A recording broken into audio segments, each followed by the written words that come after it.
स्वागत है आप सभी का एक बार फिर से एक्सपी क्लासेस में। मैं चेतन प्रताप आज आपके लिए लेकर आया हूँ क्लास 12th में इंग्लिश में प्रोज का जो सेकंड चैप्टर है लॉस्ट स्प्रिंग बाय अनीस चंग। इसके शॉर्ट आंसर हम लोग लेकर आए हैं आज आपके लिए, और जितने भी शॉर्ट आंसर हैं बहुत ही मोस्ट हैं, इम्पोर्टेंट हैं आपके लिए। तो वीडियो शुरू करने से पहले यदि आपने अभी तक चैनल को सब्सक्राइब नहीं किया है तो ज़रूर से कर लें, साथ ही साथ बेल आइकन भी ऑन कर लें, जिससे आगे जो भी वीडियो दिया जाए उसका नोटिफिकेशन आप तक पहुंचे और आप उस वीडियो का लाभ उठा सकें। तो चलिए शुरू करते हैं शॉर्ट आंसर से। बहुत ही मोस्ट इम्पोर्टेंट शॉर्ट आंसर हैं इसके, ध्यान दीजिएगा। तो पहला जो शॉर्ट आंसर है वो है हु वाज साहिब, साहिब कौन था, और what was he doing and why, वो क्या कर रहा था और क्यों कर रहा था। तो पहली चीज़ तो मैं ये बता दूं, इसके शॉर्ट आंसर समझने से पहले यदि आपने ये चैप्टर कंप्लीट नहीं किया है तो सबसे पहले तो चैप्टर कंप्लीट जरूर कर लें, क्योंकि बिना चैप्टर कंप्लीट किए आप शॉर्ट आंसर ठीक से समझ नहीं सकते। कहानी जब तक पता नहीं होगी नहीं कर पाएंगे। तो इसके लिए ज़रूरी है कि आप चैप्टर तैयार कर लें, प्लेलिस्ट में जाएँ, वहाँ चैप्टर मिल जाएगा, या फिर चैप्टर का नाम डालें, पीछे एक्सपी क्लासेस डालें और सर्च कर दें तो आपको चैप्टर आ जाएगा मेरे द्वारा पढ़ाया हुआ। तो चलिए शुरू करते हैं। देखें जरा, हु वाज साहिब, साहिब कौन था।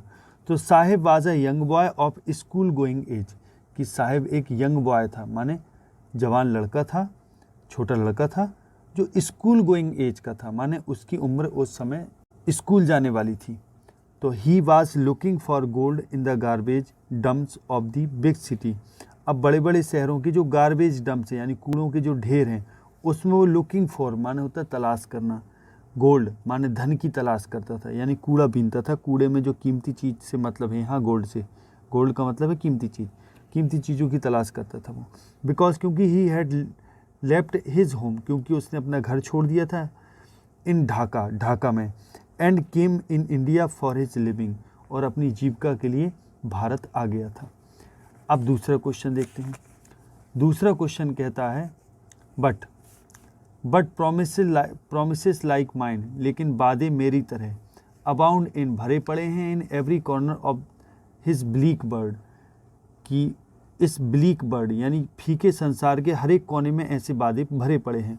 What promise does the author recall, अब ऑथर कौन सी वादे को रिकॉल करता है, याद करता है। इन व्हाट कॉन्टेक्स्ट, और किस कॉन्टेक्स्ट में यानी किस प्रसंग में, वाज इट मेड, किस प्रसंग में ये वादा किया गया, वाज इट फुलफिल्ड, और क्या इस वादे को पूरा भी किया गया। तो इसका आंसर देखें, the promise to build a school for the rag pickers, कि रैग पिकर्स के लिए स्कूल बनाने का वादा, स्पेशली फॉर साहिब, विशेषकर साहिब के लिए, is recalled by the author, author के द्वारा रिकॉल किया गया। When Saheb said that he did not go to school, if they would build a school then he would start to go, कि जब साहिब कहता है कि वो स्कूल नहीं जाता है, अगर वे लोग एक स्कूल ऐसा बनाएंगे तब वो जाएगा। तो this promise was not fulfilled, ठीक, और ये प्रॉमिस पूरा नहीं किया गया। तो 3 क्वेश्चन है इसमें, इसी के अंतर्गत 3 थे, तीनों के आंसर इसी में हो गए। अब नेक्स्ट देखें अगला, what is the meaning of sahibs full name, Sahib के फुल नेम का मतलब क्या है, और डज ही नो इट, क्या वो इसको जानता था, तो नहीं जानता था। How does he conduct himself, वो स्वयं को किस प्रकार से व्यवहार करता था स्वयं के प्रति। तो Sahib's full name is Sahib Alam, Sahib का फुल नाम है साहिब आलम, विच मीन्स, जिसका मतलब है, which means the Lord of universe, जिसका मतलब होता है लॉर्ड ऑफ यूनिवर्स यानी ब्रह्मांड का मालिक। And he does not know its meaning, और वो इसका मतलब नहीं जानता है ना। He roams in the street of the city, वो शहर की गलियों में रोम करता है, भटकता है। In the search of gold in the garbage dump, garbage dump में सोने की तलाश में वो भटकता है। अब देखें अगला क्वेश्चन, अब चौथा क्वेश्चन देखें, एक्सप्लेन, एक्सप्लेन करिए for children.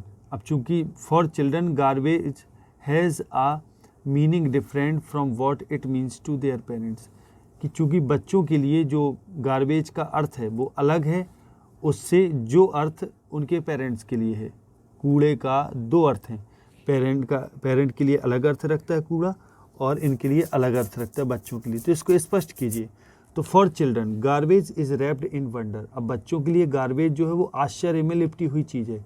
And it is a hope of finding some coins, ये एक आशा है कुछ कॉइन पाने की, करेंसी पाने की, करेंसी नोट पाने की, और वैल्यूएबल थिंग्स या कीमती चीज़ें पाने की, क्योंकि जब कूड़ा कोई बीनता है तो उसको आशा रहती है कोई अच्छी चीज़ मिल जाएगी, हो सकता कॉइन मिल जाए, हो सकता करेंसी मिल जाए, हो सकता कोई वैल्यूएबल चीज़ मिल जाए। वेयर एज, जबकि गार्बेज फॉर देयर पेरेंट्स, जबकि गार्बेज जो है कूड़ा जो है वो उनके पेरेंट्स के लिए is a means of their survival, वो उनके सर्वाइवल करने का, जीने का एक मीन्स है, साधन है।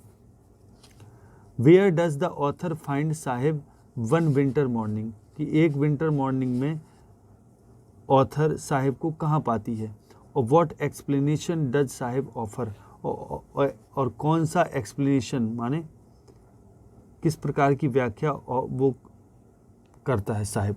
तो one winter evening the author found Saheb standing by the fenced gate of a neighbourhood club, कि एक विंटर इवनिंग को ऑथर क्या करता है, साहिब को स्टैंडिंग खड़ा पाता है by the fenced gate of a neighbourhood club, कि पड़ोस के जो क्लब होता है उसके फेंस्ड गेट, मान चार दीवारी का जो गेट होता है वहाँ खड़ा पाता है उसको। ही was watching the tennis match, वो टेनिस मैच देख रहा होता है, ऑफ टू यंग मैन, दो यंग मैन का टेनिस मैच देख रहा होता है। मैन M-E-N कर दीजिएगा था क्योंकि बहुवचन हो गया। ही सेज दैट, वो कहता है कि he likes the game, but game वो पसंद करता है, वो एक्सप्लेन क्या करता है इसको, यहाँ ये क्वेश्चन जो है एक्सप्लेन क्या करता है, तो एक्सप्लेन के लिए वो करता है ही सेज, वो कहता है कि ही लाइक्स द गेम, वो गेम तो पसंद करता है, but he is satisfied to watch it, कि वो इसको देखकर ही संतुष्ट है। And goes inside when no one around, और वो बताता है कि वो अंदर चला जाता है जब कोई भी आसपास नहीं होता, तब वो अंदर चला जाता है। आगे देखिए, अब अगला क्वेश्चन है what job did Saheb take up, Saheb कौन सी जॉब टेकअप कर लेता है, माने ग्रहण कर लेता है। वाज ही हैप्पी, क्या वो खुश होता है, तो इसका आंसर है Sahib took up a job in a tea stall, tea stall में एक जॉब ग्रहण कर लेता है, वो माने नौकरी करने लगता है। वेयर, जहाँ ही अर्न 800 पर मंथ, जहाँ वो 800 रुपये पर मंथ कमाता है। And all the meals in a day, और दिन भर में जो भी भोजन होते हैं पूरे दिन में, मतलब जितने टाइम का भोजन होता है सब उसको भोजन भी मिलता है। नो, अब रही बात क्या वो खुश था, तो no he was not happy, वो खुश नहीं था देयर वहाँ, बिकॉज क्योंकि he was no longer his own master, no longer माने और ज़्यादा, ओन माने खुद का, मास्टर माने मालिक, अब वो खुद का मालिक नहीं रहा था। अगला देखें, हाउ हैज़ आ ड्रीम की कम ट्रू, कि कैसे एक सपना केम ट्रू सही हुआ। तो for Sahib but what is out of reach, कि साहिब के लिए कौन सा एक सपना है जो सही हुआ, और क्या है ऐसा आउट ऑफ हिज रीच, जो उसकी पहुंच के बाहर है। तो when Sahib got a pair of discarded shoes, discarded माने हटाए गए, जब हटाए हुए गए जूतों का एक पेयर उसको मिलता है, जोड़ा मिलता है, तो with a hole in one of the shoes, की शूज की स्पेलिंग यहाँ SH, कि जब जिसमें उन दोनों शूज में से एक शूज में होल भी रहता है, ठीक, जब उसको ये मिलता है एक जोड़ा डिस्कार्डेड शूज का, ठीक है, तो एट तो भी ही वाज हैवी, तो भी वो खुश रहता है। तो this was like a dream came true, तो ये एक प्रकार का ऐसा सपना है जो क्या हो गया, सही हो गया। तो he was watching a tennis match, वो टेनिस मैच देख रहा होता है, which was out of his reach, जो उसकी पहुंच के बाहर होता है, बिकॉज ऑफ हिज पोवर्टी, उसकी गरीबी के कारण। अब अगला क्वेश्चन देखें, हाउ डज साहिब से लाइफ चेंज, साहिब का जीवन कैसे बदलता है, when he starts working at the tea stall, जब वो टी स्टॉल में काम करना शुरू कर देता है तो साहिब का जीवन कैसे बदलता है। When Sahib took up a job in a tea stall, कि जब साहिब टी स्टॉल में नौकरी करने लगता है, तो at the salary of 800 per month with all time meals, कि ऑल टाइम मील के साथ जब 800 रुपये पर मंथ की वो नौकरी करने लगता है, तो हिज लाइफ चेंज, उसकी लाइफ बदल जाती है। एज, चूँकि he was no longer his own master, कि वो अपना खुद का मालिक नहीं रहता। अब अगला क्वेश्चन है, हु इज मुकेश, मुकेश कौन है, व्हाट इज हिज ड्रीम, उसका उद्देश्य क्या है, और why does it look like, why does it look like a mirage emits the dust, कि मुकेश कौन है, उसका स्वप्न क्या है, और ये जो उसका स्वप्न है वो इसके लिए माइरेज क्यों होता है, माने मृग मरीचिका क्यों होता है, एमिट्स द डस्ट, धूल के बीच एक मृग मरीचिका। तो क्वेश्चन लिखेंगे, आंसर लिखेंगे, Mukesh is the son of a poor bangle maker of Firozabad, कि फिरोजाबाद के एक गरीब बैंगल मेकर का यानी चूड़ी बनाने वाले का लड़का होता है Mukesh. His dream is to become a motor mechanic, उसका जो स्वप्न होता है वो मोटर मैकेनिक बनना होता है। And he wants to own a car, वो एक कार का ओनर होना चाहता है, मालिक होना चाहता है। ड्यू टू हिज पॉवर्टी, अपनी गरीबी के कारण, हिज ड्रीम्स लुक्स लाइक, उसका जो स्वप्न है वो लगता है, looks like a mirage emits the dust, कि धूल के बीच में एक माइरेज लगता है। अगला क्वेश्चन है, what do you learn about Firozabad from this chapter, कि इस चैप्टर से आप फिरोजाबाद के बारे में क्या आपको जानने को मिला, सीखने को मिला। तो Firozabad is famous for its glass bangles, कि फिरोजाबाद ग्लास बैंगल्स के लिए फेमस है। It is the centre of India's glass blowing industry, कि इंडिया की ग्लास ब्लोइंग इंडस्ट्री का ये सेंटर है, केंद्र है ना। It is such a big industry, ये एक ऐसी बड़ी इंडस्ट्री है ऑफ बैंगल्स, चूड़ियों की, दैट की every other family is engaged in bangle makings, in making bangles, कि हर एक दूसरा परिवार यहाँ चूड़ी बनाने में लगा हुआ है, इतनी बड़ी इंडस्ट्री है। अगला देखें, अगला है, born in the caste of bangle makers they have seen nothing but bangles, कि एक बैंगल मेकर्स की कास्ट में जन्म लेने के कारण दे have seen nothing but bangles, उन्होंने कुछ नहीं देखा बल्कि बैंगल ही देखे, मात्र चूड़ियाँ ही देखी। Where do they see bangles, उन्होंने चूड़ियाँ कहाँ देखी, समझिए। तो due to birth in the caste of bangle makers, कि ड्यू टू माने होता है के कारण, वर्थ माने जन्म, in the caste of bangle maker, कि बैंगल मेकर की कास्ट में जन्म लेने की वजह से, दे हैव सीन नथिंग, उन्होंने कुछ नहीं, दे have seen nothing but bangles, उन्होंने केवल बैंगल देखा, ऑल अराउंड देयर सराउंडिंग, अपने वातावरण के चारों ओर केवल चूड़ी ही देखी। तो दे सी बैंगल्स, वे चूड़ी देखते हैं, इन द हाउस, घर में देखते हैं, चूड़ी घर में दिखाई देती, यार्ड्स में दिखाई देती, एवरी अदर हाउस, प्रत्येक दूसरे घर में, एवरी अदर यार्ड, प्रत्येक दूसरे यार्ड में, and every street of Firozabad, और फिरोजाबाद की प्रत्येक सड़क में उनकी चूड़ियाँ दिखाई देती हैं। They see the spirals of bangle lie in mounds, lie माने पड़े हुए, माउंट्स माने ढेर, स्पाइरल्स माने छल्ले, कि चूड़ियों के छल्ले को वो माउंट्स में, ढेर में पड़े हुए भी देखते हैं, यानी चूड़ियों की जो बड़े बड़े लच्छे होते हैं उनको भी वो ढेर में पड़े हुए देखते हैं। अब अगला क्वेश्चन देखें, 12वां क्वेश्चन। 12वां क्वेश्चन कह रहा है, what contrast do you notice, कि कौन सा अंतर आप नोटिस करते हो, कंट्रास्ट माने अंतर, between the colours of the bangle, bangle के कलर के बीच, and the atmosphere of the place, और उस जगह के वातावरण के बीच, where these bangles are made, जहाँ ये बैंगल्स बनाए जाते हैं। तो समझिए, the colour of bangles are the colour born out of the 7 colours of the rainbow. अब जो कलर, बैंगल का जो कलर होता है वो वे कलर होते हैं जो वॉर्न आउट, निकलते हैं, 7 कलर्स ऑफ द रेनबो, जो इंद्रधनुष के 7 रंगों से जो कलर निकलते हैं वही कलर होते हैं। वेयर है, जबकि the boys and the girls work in a dark and gloomy atmosphere of dirty hutments. Dirty hutments माने होता है गंदी झोपड़ियों, गंदी झोपड़ियों का जो डार्क और ग्लूमी एटमॉस्फेयर होता है, ये लड़के लड़कियां वहाँ काम करते हैं, वर्क करते हैं, समझ गए। आगे देखें, अगला question, what are the most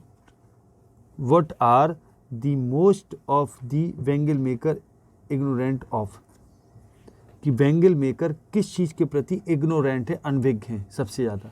और व्हाट वुड हैपन, क्या होगा, if laws are enforced strictly, कि अगर नियमों को एनफोर्स्ड कर दिया जाए, लागू कर दिया जाए, स्ट्रिक्टली लागू कर दिया जाए तो क्या होगा।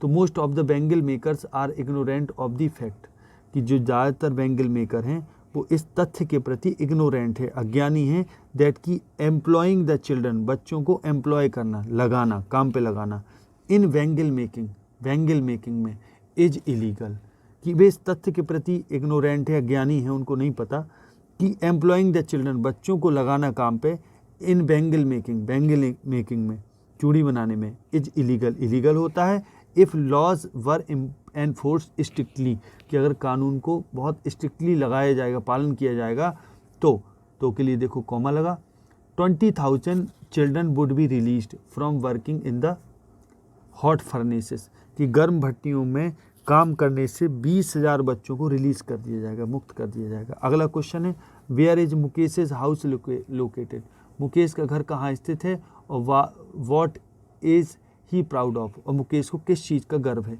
तो Mukesh house is located in a slum area, कि मुकेश का जो घर है वो स्लम एरिया में स्थित है। वेयर, जहाँ, there was no drainage system, जहाँ कोई ड्रेनेज सिस्टम नहीं था।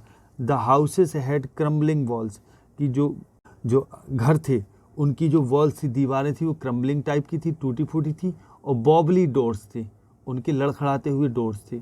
एंड नो विंडोज, और कोई खिड़कियाँ नहीं थी।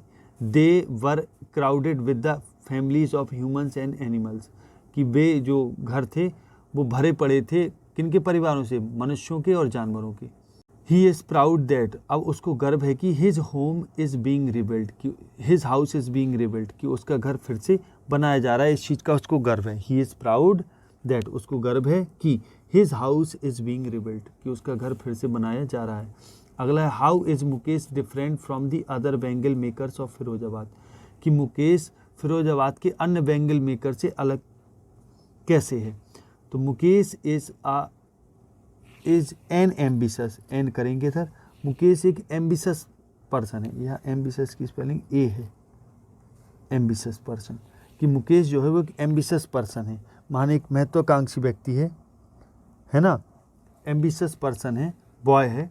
हु इज़ टोटली डिफरेंट, जो पूरी तरह अलग है, from the other members of bangle makers, कि बैंगल मेकर्स के अन्य सदस्यों से या अन्य व्यक्तियों से वो बिल्कुल अलग है।